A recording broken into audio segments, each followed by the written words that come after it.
हरे कृष्णा। आप सभी का हमारे YouTube चैनल किशन कन्हैया में हार्दिक स्वागत है। आप सभी का दिन शुभ और मंगलमय हो। भगवान श्री कृष्ण जी और राधा रानी की कृपा आप पर हमेशा बनी रहे। आज 8 दिसंबर रविवार है और आज हरे कृष्णा। आप सभी का हमारे YouTube चैनल किशन कन्हैया में हार्दिक स्वागत है। आप सभी का दिन शुभ और मंगलमय हो। भगवान श्री कृष्ण जी और राधा रानी की कृपा आप पर हमेशा बनी रहे। आज 8 दिसंबर रविवार है और आज मार्ग शीर्ष मास का 23वां दिन है और आज मार्ग शीर्ष मास के शुक्ल पक्ष की अष्टमी तिथि है। अब सुनिए, भगवान नारायण देवर्षि नारद से कहते हैं कि हे नारद, एक दिन बलदेव को साथ लिए बिना ही श्री कृष्ण अन्य ग्वाल बालों के साथ यमुना जी उस तट पर चले गए जहाँ कि कालिया नाग रहता था। स्वेच्छा में शरीर धारण करने वाले भगवान नंद नंदन यमुना तटवर्ती वन में पके हुए फलों को खाकर जब प्यास लगती तो वहाँ का साफ निर्मल जल पी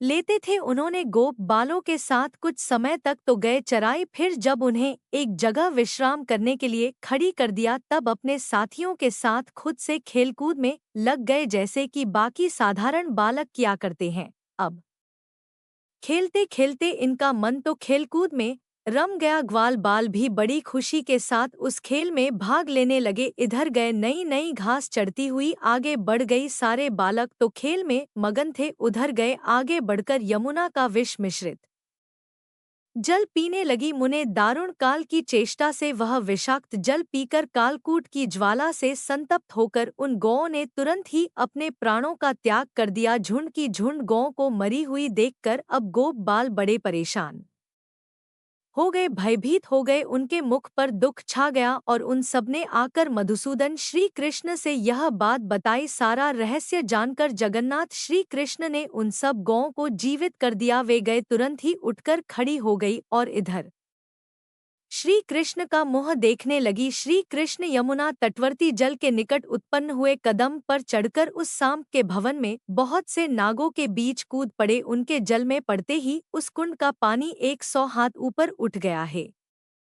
नारद यह देखकर ग्वाल बालों को पहले तो बहुत खुशी हुई, फिर वे बड़े दुख का अनुभव करने लगे। कालिया नाग मनुष्य की आकृति में आए हुए श्री कृष्ण को देखकर क्रोध से विबल हो उठा और तुरंत ही उन्हें निगल गया, जैसे किसी मनुष्य ने जल्दबाजी में तपे हुए लोहे को थाम लिया हो। वैसे ही ब्रह्मा तेज से कालिया नाग का कंठ और पेट जलने लगा। अब वह नाग बेचैन हो गया और हाय हाय मेरे प्राण निकले जा रहे हैं, ऐसा कहकर उसने भगवान कृष्ण को फिर से उगल दिया। श्री कृष्ण के वज्रोपम अंगों को चबाने से उसके सारे दांत टूट गए और मुंह लहलुहान हो गया। बल्कि भगवान का तो कुछ भी नहीं बिगड़ा। भगवान उस समय रक्तरंजित मुख वाले कालिया नाग के मस्तक पर चढ़ गए। विशंभर के भार से आक्रांत होकर कालिया नाग जब अपने प्राण त्यागने को तत्पर हो गया तब मुने उसने रक्त की उल्टी की। मूर्छित होकर वह गिर पड़ा। उसे मूर्छित देखकर सभी नाग पत्नी विवश होकर रोने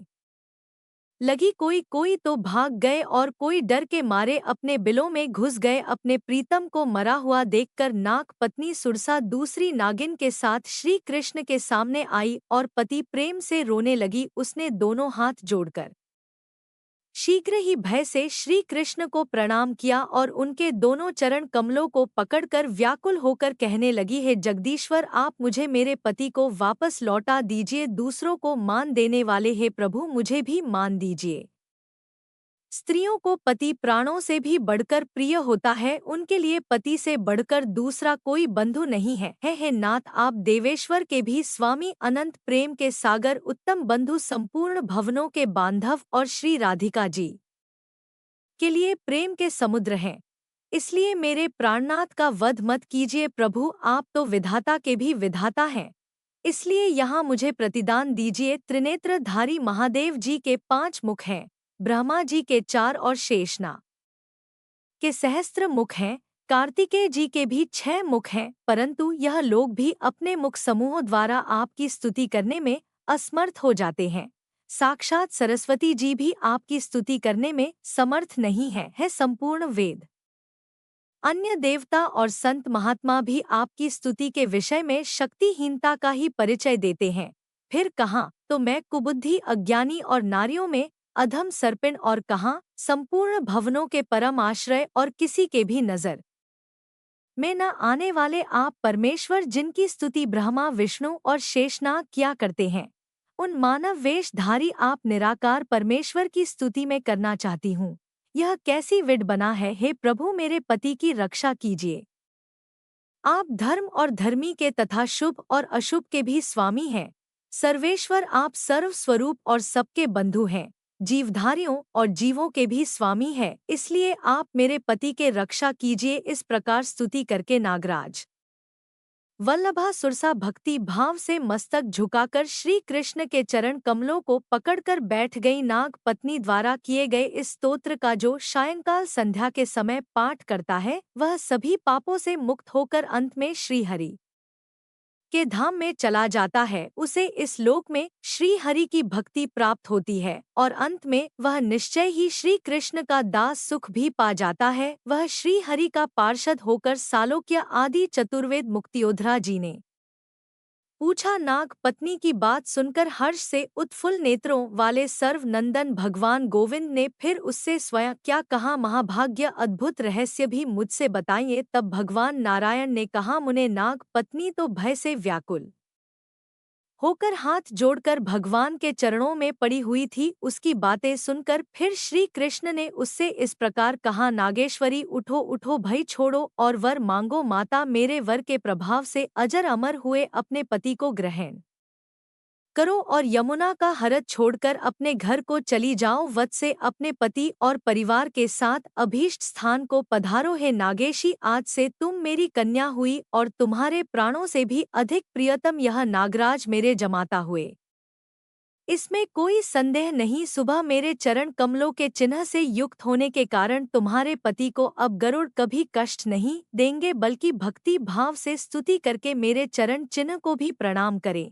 अब तुम गरुड़ का भय छोड़ो और शीघ्र ही रमण कुट्टी की सुदृढ़ और अविचल भक्ति प्रदान कीजिए। मेरा मन तो भोरे की तरह सदा आपके चरण कमलों में ही मंडराता रहे। बस मुझे यही इच्छा है, मुझे आपके स्मरण की कभी विस्मृति ना हो, मैं आपको कभी ना भूलूं। मेरा कंत विशक सौभाग्य सदा बना रहे और यह मेरे प्राण वल्लभ ज्ञानियों में श्रेष्ठ हो जाए। प्रभु, यही मेरी प्रार्थना है, हो सके तो इसे पूर्ण कीजिए। ऐसा कहकर नाग पत्नी श्री हरि के सामने नतमस्तक होकर खड़ी हो गई। उसने शरद पूर्णिमा के चंद्रमा को भी लज्जित करने वाले श्री हरि अर्थात श्री कृष्ण के मुख चंद्र का दर्शन किया। उस सती ने अपने दोनों नेत्रों से निमेष विंद के मुख की सौंदर्य माधुरी का पान किया। उसके सारे अंग पुलकित हो उठे। वह आनंद के आंसुओं में डूब गई। श्री हरि को सुंदर बालक के रूप में देखकर वह उनके प्रति पुत्र चित स्नेह करने लगी और भक्ति के उद्वेग से द्रवित होती हुई इस प्रकार बोली कि,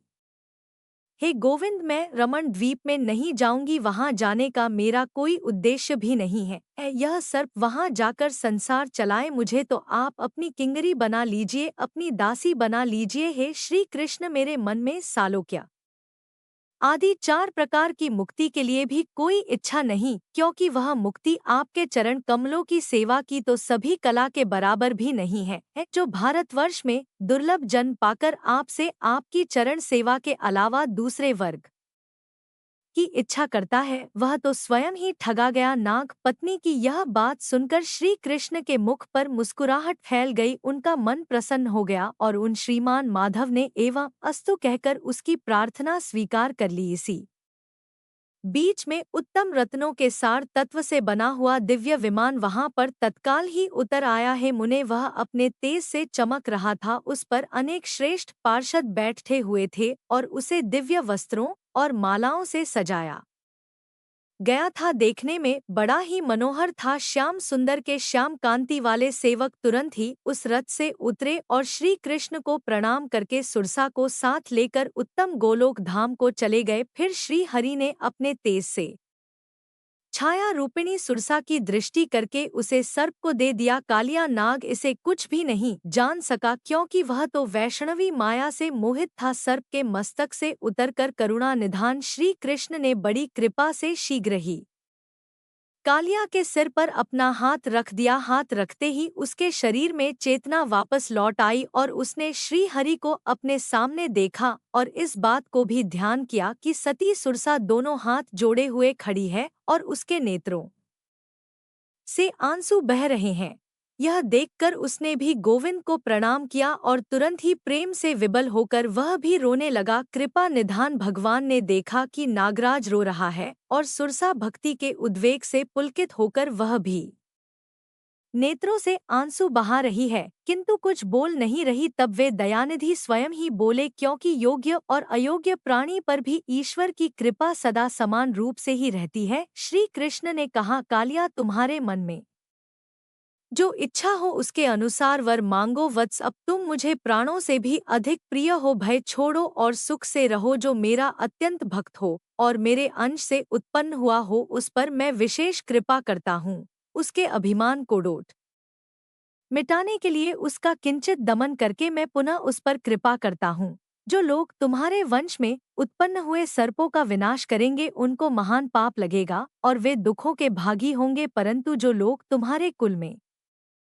उत्पन्न हुए सर्पों को देखकर उनके मस्तक पर उभरे हुए मेरे सुंदर चरण चिन्हों को भक्ति भाव से प्रणाम करेंगे वे समस्त पापों से मुक्त हो जाएंगे। अब तुम शीघ्र ही रमण कुट्टी वर भी मांगना चाहते हो। अगर मांगना चाहते हो तो उसे इसी समय मांग लो। मैं तुम्हारा हर दुख दूर करने वाला हूँ, इसलिए भय छोड़कर मुझसे अपने मन की बात बताओ। श्री कृष्ण की बात सुनकर जो कालिया नाग भय से कांप रहा था अब दोनों हाथ जोड़कर उनसे कहने लगा, है वरदाय प्रभु, दूसरे किसी भी वर के लिए मेरी कोई इच्छा नहीं। हर जन्म में बस मेरी आपके चरण कमलों में भक्ति बनी रहे और मैं सदा आपके उन चरण कमलों का चिंतन करता रहूं। बस यही वरदान मुझे दीजिए। जन्म ब्राह्मण के कुल में हो या पशु पक्षियों की योनियों में सब समान है। वही जन्म सफल है जिसमें आपके चरण कमलों का ध्यान बना रहे। अगर आपके चरणों का स्मरण ही ना हो तो देवता होकर स्वर्ग में रहना भी बेकार है। जो आपके चरणों के चिंतन में लीन है उसे जो भी स्थान प्राप्त हो वही सबसे उत्तम होता है। प्रभु, जैसे ही मैंने भगवान अनंत के मुख से आपके मंत्र का उपदेश प्राप्त किया था त्यों ही आपकी भावना करते करते आपके अनुग्रह से मैं आपके ही समान वर्ण वाला हो गया। मेरी तो भक्ति भी परिपक्व नहीं हुई थी। ये जानकर ही स्वयं सुदृढ़ भक्ति धारण करने वाले गरुड़ ने मुझे देश से बाहर कर दिया और धक्का था, परंतु हे वदेश्वर, अब आपने मुझे अविचल भक्ति दे दी है। गरुड़ भी भक्त है, मैं भी भक्त हो गया हूँ, इसलिए अब तो वे मेरा त्याग कर ही नहीं सकते। आपके चरण कमलों के चिन्ह से अलंकृत मेरे मस्तक को देखकर गरुड़ मुझे सदोष होने पर भी गुणवान ही मानेंगे, इसलिए इस समय मेरा त्याग नहीं कर सकेंगे। अब तो वे यह मानकर कि नागेंद्र गण हमारे आराध्य मुझे कभी कष्ट भी नहीं देंगे। परमेश्वर, अब मैं उनका वध अर्थात शिकार भी नहीं रहा। उन गुरुदेव अनंत के सिवा मुझे कहीं किसी से अब कोई भी भय नहीं है। देवेंद्र गण, देवता, मुनि, मनु और मनुष्य जिन्हें स्वप्न में और ध्यान में भी नहीं देख पाते हैं वे ही परमात्मा इस समय मेरे नेत्रों के सामने हैं, मुझे दिखाई दे रहे हैं। प्रभु, आप तो भक्तों के अनुरोध से साकार रूप में प्रकट हुए हैं। समस्त वेद, ब्रह्मा, शिवजी और धर्म आदि भी जिनकी स्तुति करने में असमर्थ हैं उन्हीं सर्वव्यापी प्रभु का स्तवन भला क्या एक सर्प कर सकेगा। हे नाथ, हे करुणा सिंधु, हे दीन बंधो, आप मुझे अधम को क्षमा कर दीजिए। हे श्री कृष्ण, मैंने अपने खल स्वभाव और अज्ञान के कारण आपको चबा डालने का प्रयास किया, परंतु आप तो आकाश की तरह सर्वत्र व्यापक और अमूर्त है, इसलिए किसी भी अस्त्र के लक्ष्य कभी नहीं हो सकते। ना तो आपका अंत देखा जा सकता है और ना ही उसे लांघा जा सकता है, ना तो कोई आपको स्पर्श कर सकता है और ना ही कोई आपको ढक सकता है। ऐसा कहकर नागराज कालिया भगवान के चरण कमलों में गिर पड़ा। भगवान उस पर संतुष्ट हो गए और उन्होंने तथास्तु कहकर उसे संपूर्ण अभीष्ट वर दे दिया। जो नागराज द्वारा किए गए इस स्तोत्र का प्रातःकाल उठकर पाठ करता है उसे और उसके परिवारजनों को कभी भी नागों से कोई भय नहीं होता। वह धरती पर नागों की शया बनाकर सदा उस पर शयन भी कर सकता है। उसके भोजन में विष और अमृत का भेद नहीं रह जाता। जिसको नाग ने ग्रस लिया हो, काट खाया हो या विषैला भोजन करने से अब जिसके प्राण त्यागने की संभावना हो गई हो, वह मनुष्य भी इस स्तोत्र को सुनने मात्र से ही स्वस्थ हो जाता है। जो इस स्तोत्र को भोजपत्र पर लिखकर भक्ति भाव से युक्त होकर अपने कंठ में या दाहिनी भुजा में धारण करता है, उसे भी नागों से कोई भय नहीं रहता। जिस घर में यह स्तोत्र पढ़ा जाता है वहाँ कोई नाग नहीं ठहरता, निश्चय ही उस घर में विष, अग्नि और वज्र का भय नहीं होता। इस लोक में श्री हरि की भक्ति और स्मृति उसे सदा सुलभ होती है और अंत में अपने कुल को पवित्र करके निश्चय ही वह श्री कृष्ण की दास भक्ति को प्राप्त कर लेता है। भगवान नारायण कहते हैं, हे नारद, नागराज को अभीष्ट वर देकर जगदीश्वर श्री हरि ने फिर से उसे मधुर वचन कहे जो बहुत ही सुख देने वाले थे। भगवान श्री कृष्ण बोले, हे नागराज, तुम यमुना जल के मार्ग से ही परिवार सहित रमक द्वीप में चले जाओ। वह स्थान इंद्रनगर के समान श्रेष्ठ और सुंदर है। श्री कृष्ण की यह आज्ञा सुनकर नाग प्रेम विबल होकर रोने लगा और बोला, नाथ, मैं आपके चरण कमलों का दर्शन अब कब करूंगा। वह महेश्वर श्री कृष्ण को सैकड़ों बार प्रणाम करके फिर अपनी पत्नी और परिवार के साथ जल के ही मार्ग से चला गया। जाते समय नागराज भगवत विरह से व्याकुल हो रहा था। उसके चले जाने के बाद यमुना जी के उस कुंड का जल अमृत के समान हो गया। इससे समस्त जंतुओं को बड़ी प्रसन्नता हुई। नारद रमण कुट्टी आज्ञा से साक्षात विश्वकर्मा जी ने उसका निर्माण जो किया था, अब वहां कालिया नाग अपनी पत्नी और पुत्रों के साथ श्री हरि के चिंतन में लीन होकर भय छोड़कर बड़े हर्ष के साथ रहने लगा। इस प्रकार श्री हरि का सारा अद्भुत सुखदायक मोक्षप्रद और सर्वभूतेषु जी कहते हैं। महर्षि नारायण के उपर्युक्त वचन सुनकर नारद जी तो हर्ष विभोर हो गए। फिर उन्होंने अपने समस्त संदेहों को दूर करने वाले उन महर्षि से अपना संदेश इस प्रकार पूछा। नारद जी ने कहा, है जगतगुरु, अपने पहले के उत्तम भवन को छोड़कर कालिया यमुना तट को क्यों चला गया था, उसका रहस्य भी मुझे बताइए। तब कालिया नाग के यमुना जी में निवास करने का जो रहस्य भगवान श्री नारायण ने बताया था, उसका वर्णन आप सभी अगले अध्याय में सुनेंगे। उम्मीद करती हूँ हर बार की तरह यह वीडियो भी आपको पसंद आई होगी। अब सुने श्री कृष्ण चालीसा पाठ। बंशी शोभित कर मधुर नील जलत तन श्याम अरुण अधर जनु बिंबा फल नयन कमल अभिराम पूर्ण इंद्र अरविंद मुख पीताम्बर शुभ साज जय मनमोहन मदन छवि कृष्ण चंद्र महाराज जय यदुनंदन जय जगवंदन जय वसुदेव देवकी नंदन जय यशोदा सुत नंद दुलारे जय प्रभु भक्तन के दृग तारे जय नट नागर नाग नथिया कृष्ण कन्हैया धेनु चरैया पुनि नख पर प्रभु गिरिवर धारो आओ दीनन कष्ट निवारो वंशी मधुर अधर धरी तेरी होवे पूर्ण मनोरथ मेरो आओ हरि पुनि माखन चाखो आज लाज भारत की राखो गोल कपोल चिबुक अरुणा रे मृदु मुस्कान मोहिनी डारे रंजित राजिव नयन विशाला मोर मुकुट वैजंती माला कुंडल श्रवण पीत पट आछे कटी के कण का छन का छे नील जलद सुंदर तन सोहे छवि लखी सुर नर मुनि मन मोहे मस्तक तिलक अलग घुंघराले आओ कृष्ण बांसुरी वाले करी पै पान पूत नहीं तारज अका बका कागा सुर मार्यो मधुवन जलत अग्नि जब ज्वाला भय शीतल लखी तही नंदला ला सुरपति जब ब्रज चढ़ियो रिसाई मुसर धारवारी बरसाई लागत लगत ब्रज चह बहाओ गोवर्धन नख धारी बचाओ लख्य सुदा मन भ्रम अधिका मुख मह चौद भुवन दिखाई दुष्ट कन सती उधम मचाओ कोटि कमल जब फूल मंगायो नाथी काली यही तब तुम लीन चरण चिन्ह दे निर्भय कीन है करी गोपन संग रास विलासा सबकी पूर्ण करी अभिलाषा केतिक मह असुर संग हार्य कंस ही केस पकड़ दे मारियो मात पिता की बंदी छुड़ाई उगर सेन कह राज दिलाई मही से मृत छह सुत लायो मात